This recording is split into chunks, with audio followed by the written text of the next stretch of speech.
You're listening to the Good Question Podcast with Richard Jacobs. Our goal is to make each of our guests exclaim, that's a good question.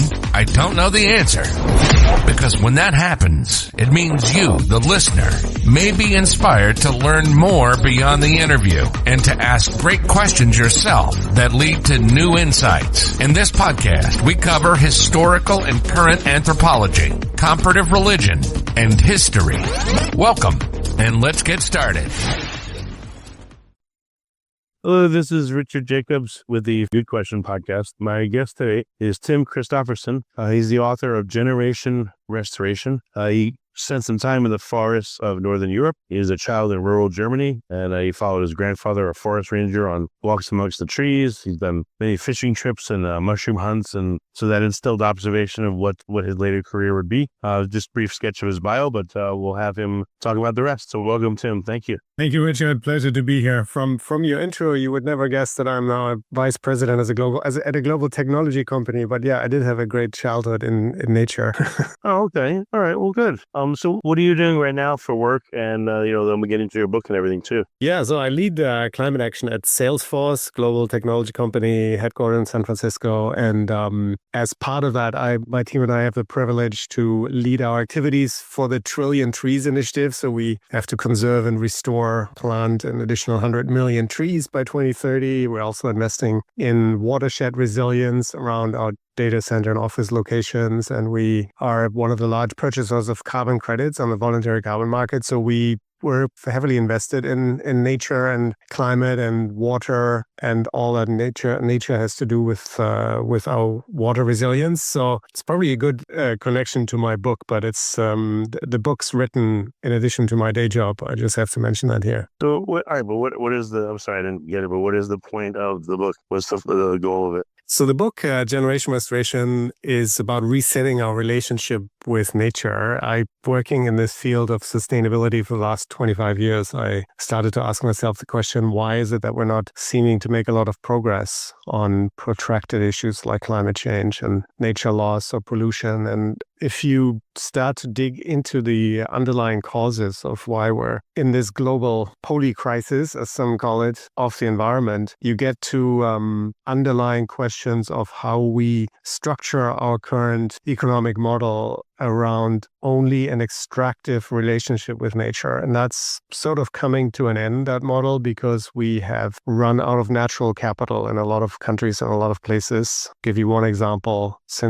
Within my lifetime, since mid-1970s, we lost about 73% of all wildlife populations across the world. So this is one indication, and there are many others, of the end of the road of business as usual, if you will, and having to invent an economy that works better for people, for nature, and for the planet that we live on. Okay, I mean, what is the focus of the book? To show what's been done or plans to restore, certain habitats, or what's the goal of it? The book has 8 chapters. The first looks at our current state of the world, and I call that the 10% world. If you take stock of what we still have of natural diversity and abundance, we've depleted that to a degree where most people don't even know what we once had, because there's something called shifting baseline syndrome in ecology. Basically, the loss of nature happens very fast from a geological perspective, but slow enough for people not to actually remember how much we had 50 years ago, because it happens across generations. But then the book moves on to explain how we can get that wealth back, how we can get our natural wealth and abundance back within one generation. Wealth. I mean, is it someone that, people have extracted it for their wealth? What wealth would a person get from something? Yeah, when I speak about wealth, I mean our natural heritage and you can think about wealth and capital in different perspectives. Financial capital is certainly one of them, but there's also natural capital. There's social capital, which is sort of the education level of people and how healthy they are and how long they live. And then there's inspirational capital, which my book also deals with in terms of inspiring people back to the natural wealth we once had. Let me give you one example. You live in the mid-US, I think, but if you look at New York City, about 150 years ago, New York City was surrounded by several billion oysters. There were 200,000 acres of oyster reefs. across all of what is today New York Harbor, Upper Bay, the Hudson River estuary. There's even a place called Oyster Bay. Yeah, exactly. Yeah. Exactly. New York exported oysters to France, Germany, England. New Yorkers ate them all the time. So it was one of the defining natural infrastructure elements of the city. It was a good part of the city's natural wealth. What happened then is oysters were overharvested, but mostly the water got so polluted that they couldn't live there anymore. But people today would have forgotten that. Most New Yorkers wouldn't even know, even though there is a project called the Billion Oyster Project that's trying to bring oysters back to New York. But if you think what natural wealth at that level would do for the city, for example, protected from super storms like Sandy, the next of which is probably on its way in a few years. And if we rebuild nature at that infrastructure level, we would be much better off in economic terms, but also in terms of mental and physical well-being of the people, because the waters of New York Harbor would be crystal clear. They would be filtered once a day by these massive oyster reefs. New York could once again harvest and sell oysters. It would be a massive tourist attraction. Why don't cities, I don't know, maybe they do this. Why don't cities like New York carve up, not physically, but just on a map, areas of the water and then sell the rights to, put oyster beds there and farm the oysters, and they have to, X percent has to stay in New York and Y percent can be exported and all that. Why doesn't the city kind of monetize and privatize it that way? Well, it's a very good question. There's several answers to that. One is that industry simply doesn't exist because we're not used to seeing nature in that way. I think the industry of reinvesting in nature and not just taking from nature is starting now in, for example, the voluntary carbon market. I just returned from Brazil visiting the largest reforestation project in the Amazon. It's about 20,000 hectares, or it's about 100,000 acres they now have under management, where they're putting trees back that have been clear-cut, and they're reforesting this with native Amazonian species. But that industrial scale repair of nature does not exist as an industry. There's basically no companies you could call and say, hey, can you rebuild 3 billion oysters around New York City? No, nobody does that at the moment. But that's exactly the kind of industry we need. So that's partly what my book is about, that we need to be able to say, what is the value that we could create here? Who would benefit? Who could pay for the initial costs? And then some of that will be public works projects, like New York also had to save and restore a lot of forests in the Catskills and elsewhere to have drinking water. But some of it will also be private investment. In New York especially is, for Battery Park, they did infill and extended the size of Manhattan. And then there's also a park, I forget where it is, I walked it. It's like a really long, narrow strip now where you can bike and walk and planters. The highlands. New York is like one of the most, at least to me in the U.S., one of the most avant-garde cities that's doing stuff like that, Yeah, and around the world, there are cities that are even more avant-garde. If you look what happened in Paris in the last 10 years, where the entire city was completely re-greened and a lot of investments have been made into that nature as green infrastructure. I think once people see what is possible, when you see nature not just as something we take for granted and until it's gone, but reinvest in nature, everybody is in favor of that because it's really a win-win-win for the economy, for public health, for a city's property values. Or if you go into agriculture, not necessarily, this can happen in all ecosystems, and you regenerate the soil's capacity to produce food. Of course, you raise the value of your land. So this makes sense on many levels. And it's surprising, back to your original question, why is this not happening? It's surprising that it's not happening because it makes so much sense. But this is exactly what the book is about. It's a blueprint for how to repair nature at planetary scale, and the trillion-dollar industry we would need to build to do that across the world in all key countries for key habitats. Well, how do you know what to do? Like, are you taking this from successful case studies in other cities, or where's the information coming from on how to do this? Fortunately, we have decades of experience on small scale and pilot scale level. There are very few large scale restoration projects, but there are a few at the level of entire landscapes and sometimes entire nations. And we can look back in history. If you think, for example, this country of Costa Rica in the 1980s was down to their low 20s of forest cover. All the other forests has disappeared. And then within 30 years, till the mid-80s, they rebuilt their forest cover back to over 50%. And in the same time, Costa Rica increased their GDP significantly and is now,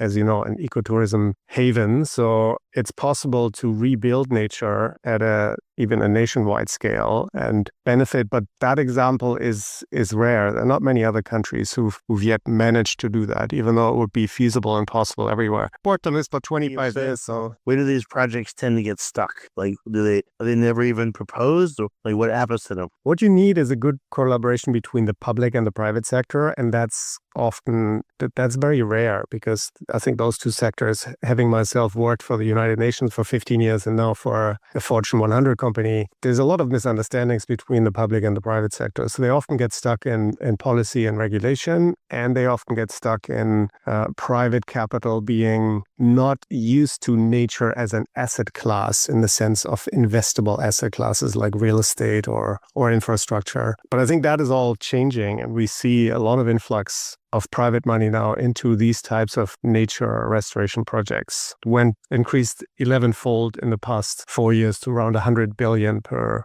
year, which is, I think, about 10% of what we need globally, which will be about $1 trillion per year. But that is within reach once we realize that we need nature as critical infrastructure for basically everything we eat, we drink, we build our homes and cities with. So I think this is coming, and the book is a blueprint for how to unfold that global restoration boom. Again, in New York itself, you got Central Park, which is huge and beautiful. And it's weird when you're in Central Park and you look out at the buildings in the city. It's like another world. It's really cool. But again, New York has done at least several times, these kind of projects, which I think is very inspirational. Yeah, they certainly have done a lot of things right. Not to say that they couldn't do more, because the Billion Oysters project, for example, is run on a shoestring budget. If the city would just say, well, we pick up some money because we want to be protected from the next storm surges and we need to rebuild these oyster reefs at massive scale, we could accelerate these kinds of projects massively. But for that, we need the majority of New Yorkers to understand what they could get back and what they could gain from restoring nature at that scale. And I mean, you asked, how do we know that this would work? There's tens of thousands of restoration experts around the world who know how to do this. I think if we get the right mix of political will, public works, infrastructure projects, private finance, and the technology and expertise together, we can absolutely increase restoration to planetary scale. And AI obviously can also help as one of the new tools that we can deploy for building that kind of understanding of what ecology really means and how important it is to have a functioning ecosystem that underpins civilization's needs. Well, I have an idea. I don't know if this is quite a fancy stuff, but what if a city like New York said, like, in order to live here once a year, we need you to do some public works for about 4 hours. You'll be given food or something, or you'll be paid an amount. And if you're disabled, we understand. You can't do this or that. But what if they got, like, it says about 8 million people. What if they got 1% a weekend to do something, to clean up the city, to paint stuff, to fix stuff, to move stuff, whatever it is? What if they got less than 1%, way less? What if they got 10,000 people a weekend, for 30, 40 weeks out of the year, besides winter, to do these public works projects? Again, it was a requirement. I think that's a phenomenal idea, and I hope any New Yorker, any New York decision makers are listening, because there are other countries and cities that have done that around the world. In South Korea, for example, the country was almost completely deforested after the Second World War and after the Korean War, and nowadays they're back to 70% forest cover. And over many years, this was part of everybody's routine, that they had to commit and provide some support for community projects. Every Saturday or one day a week, they had to spend some of their time to rebuild nature, rebuild infrastructure, rebuild villages. So sure, there are good models for that around the world. In the case of New York, it would actually be fun to do, because you actually can go out there and restore these oyster beds. You could also, of course, do other restoration work in the wider area around New York City. You could help clean the the shorelines and the coastal ecosystems, I think there would be a lot of benefits for that kind of community engagement. So I hope this is some of the things that cities and governments in future will be doing more of, because we definitely need to engage people more, to spend more time with nature and reconnect with nature. Yeah. Well, so does the book propose, ideas like this, or, for people that are interested, how hard is it to get a project like this going? Like, how many people do you need involved to be, to get critical mass? Do you need elected officials, like multiple ones, to be on board, or you're going to get nowhere at the bureaucratic level? Like, what's involved in order to do something like this? Well, the beautiful thing about ecosystem restoration is that it works at almost any scale. Obviously, the larger the better, but even if you just have a backyard and you want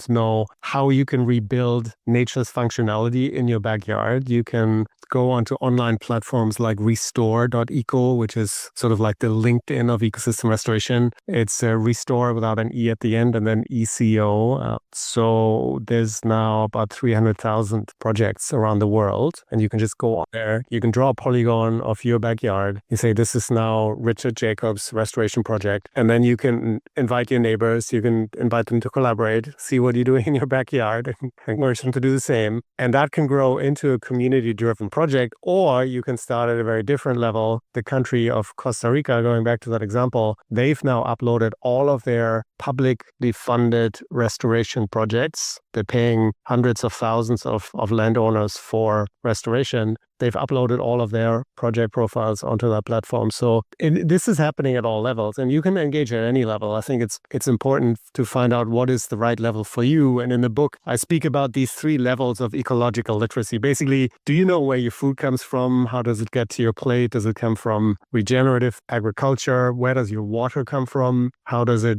get to your tap? And then what kind of species do you share your city, your community, your country with? And what does nature do for you where you live? So these basic ecological literacy parameters are also something I talk people through in the book, how you can find that out, how you can engage through your food, through the water that you drink, with the ecosystems that sustain you. And by following that path, you will definitely find one or more restoration projects near you that are already happening. Okay, then you get participate in them. That's really cool. So pretty much you think wherever you live in the United States, I don't know about the world, but I guess wherever you live in the world, there should be something you can contribute to. Well, there's definitely projects in every country on that platform, but some of them are few and far between. So we definitely need more of them, and especially obviously in cities, it's sometimes difficult for people to really engage with nature.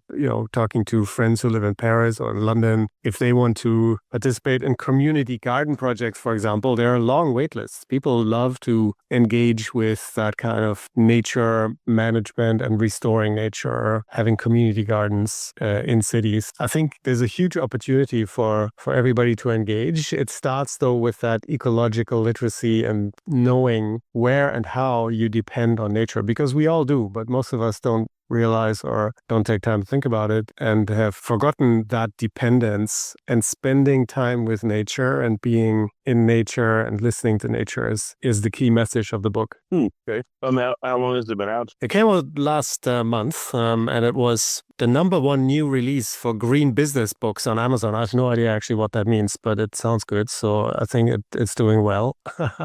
And I was fortunate enough to have the foreword by Jane Goodall, who sadly passed away in 2 weeks before the book was released. But she wrote the foreword. And if you've listened to Jane Goodall's message, she was always somebody who's very hopeful about the state of the planet and how we could all engage and reconnect with the natural world. So that's a very powerful opening to the book, and it's available on Amazon and all key platforms, and of course in your local bookstore around the corner, which people also again more and more seem to frequent. Books are actually surprisingly in fashion, given that we all seem to be so digitized these days. Well, yeah, that's another discussion about the quality of the content and everything, analog versus digital. But there's even a book called Revenge of the Analog by David Sachs, where he gave examples of people preferably playing board games again and listening to records and doing analog activities. And that it was good. Yeah, And all that. yeah. It's nothing more analog than nature. So if you want to just take a walk without your cell phone and immerse yourself in nature, there are actually a lot of health benefits from that. There's a study that if you spend 120 minutes or more per week in nature, it will lower your cholesterol level, it will balance your blood pressure, lower your stress and anxiety levels, better for your sleep patterns. So if for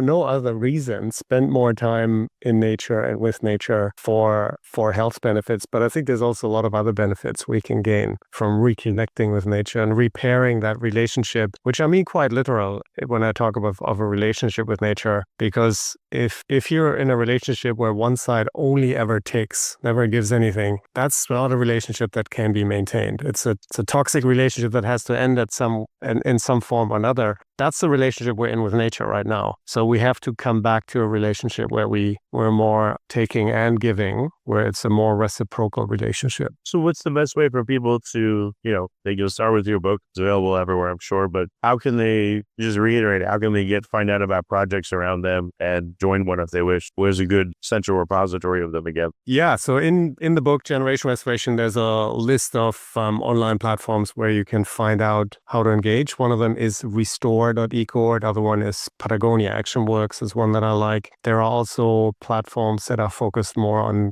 getting your hands dirty, literally, when you work in organic agriculture. There's a platform I like called Worldwide Opportunities on Organic Farms, where you can basically, for your holidays or for longer periods, volunteer on organic farms for free accommodation and board, and you can learn how to restore nature on a farm if you want to go to that length. If you are more inclined to do something in your neighborhood, there are, of course, organizations that are specialized in nature conservation and in restoration across the United States and also in most other countries. So Restore is a good place to start, and there's a whole list in my book of platforms that can guide you to where there are projects near you. Okay. Last question. Has anyone thought of turning this on its head? Instead of telling people, we've been abusing nature and taking from it and all that stuff, what if you deliberately go forward with a selfish, self-serving premise that it also benefits other people? I have this empty lot in a neighborhood and we want to make it into a community park. So anyone that'll donate X amount of time and Y amount of money, you'll get a small ownership of that park, let's say in perpetuity, and it gives you a tax write-off or maybe gives you special access because you're a member. So you're doing this for a public good, but you're also getting a private benefit, even if small. That's a brilliant idea. There are models like that where people benefit from those community spaces, because restoration of nature is not only about nature, it's about restoring a sense of community and purpose. It's about restoring us as well. And I think that project that you described would do both. It would restore a sense of community and it would restore biodiversity and some soil health, and it would allow probably more rainwater to filter into the ground instead of washing away. So I think that's a great idea. And for a TED Talk, I would love to do a TED Talk. I haven't done one yet, but there are some on the topic, both TED and TEDx talks on restoration of nature at scale. My friend Tom Crowther has done one, I think, who's the founder of Restore. But yeah, maybe at some point I'll do one about the book. The book's just come out, so it's early days. But thank you for having me on your podcast, Richard. It's much appreciated. Yeah, no, thank you so much. If you like this podcast, please click the link in the description to subscribe and review us on iTunes. Thank you for listening to the Good Question Podcast. Please email support@thegoodquestionpodcast.com if you have any referrals to great guests for us to interview. Visit thegoodquestionpodcast.com to hear more interviews. And please help us spread the word by rating and reviewing us on Apple Podcasts, iTunes, Spotify, YouTube, or wherever you listen to this podcast.